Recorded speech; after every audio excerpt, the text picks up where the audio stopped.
It is Tuesday, July 24th, 2018 at the time of this recording. If you're watching this through Patreon, that is today's date. If you're watching this through delayed release on YouTube, it is Wednesday, July 25th. So this focus topic for today's video is 5G hardware as it pertains to the commercialization of network-ready devices. So Qualcomm, the US SoC chip maker, is set to have production of its first processors to be 5G compatible by 2019. Compatibility lies in the spectrum being used.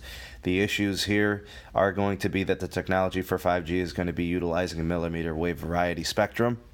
So the issues that are trying to be overcome with this technology is basically interference in the case of walls being in the way of transmission, doors, people. I mean, there are many different types of obstacles. So, having all these obstacles reduces the effectiveness of the transmission of the signal and overall reception to the devices. So in technical terms, I believe they call it propagation loss or signal blocking. Now, the antenna module and the processors for these upcoming smartphones that Qualcomm is going to be providing, I think the model numbers are known as QTM052 and QPM56XX. which are going to be paired with the X50 5G modems within the chips themselves. So Samsung, LG, Sony, HTC, Xiaomi, all of these OEMs will be soon receiving these chipsets to test and to figure out what's the best possible design and in terms of where they can be placed within the devices. Now, the antenna modules have key features for overcoming millimeter wave issues, one of them being beamforming, the second beam steering, and the third beam tracking, all of which are designed to improve the transmission of the signal. All of these should help with range and reliability shortcomings with 5G networks.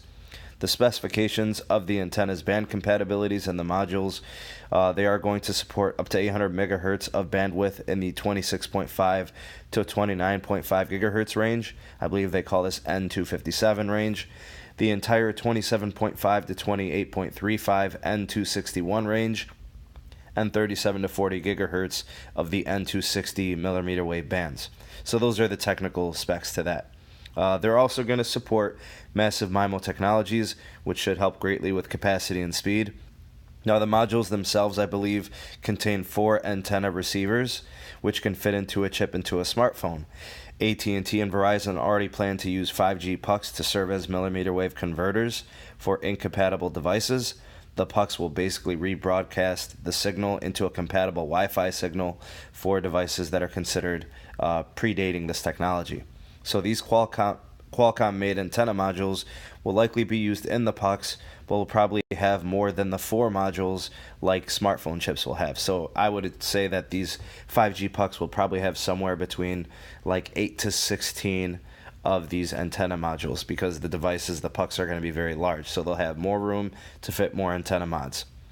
Smartphones will have these chips in the first half of 2019. The 5G pucks should have them by Q4 of 2018, so we're expecting them this year. Now, 5G is all about capacity and speed. We're expecting gigabit speeds. Video resolution of 4K and 8K should be a non-issue. We'll have improved latency values for mobile medical applications. Definitely, you have autonomous vehicle connectivity and instantaneous communications. I can see the indoor application for this type of technology. Densely packed auditoriums, conference rooms, etc. I feel like the outdoor application is going to be much more challenging because of range and distance, and those could be some serious issues for 5G tech there. So I wanted to give you guys some scale as to what these chips look like. You could see the Qualcomm Snapdragon X50 modem there in the bottom left-hand corner. You could see the size of it as it relates to the scale of a penny, and there's the antenna mod above. So you can see it is very, very tiny.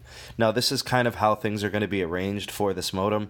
You can see that there are 4 antennas. You can't see the bottom one in the picture, but that's pretty much how they're going to, set up the format to where they're going to be positioned within the chip. So the modem is going to have 1 antenna module at each end of its sides. So hopefully that can help with, trying to improve, the signal to the point where it's very effective. And you can see here some of the descriptors of what the millimeter wave spectrum looks like in terms of frequencies and how it relates to some of the other technologies which are going to be combined for the 5G technologies in the years to come. Now, the last thing I'm going to leave you guys with is a little bit of negative news, as we had some good news from Qualcomm. Here's some unfortunate news. It looks like there's going to be some delayed contractor payments, which may affect 5G network deployment. Now, everybody's all gung-ho and excited about 5G, but this could definitely slow things down. So the tower erectors and installation companies are actually small business operators. A lot of people don't know that. They're not large corporations, and they are very sensitive to, financial delays. And in the past, traditionally, installation companies were getting paid within 30 to 60 days of finishing their work.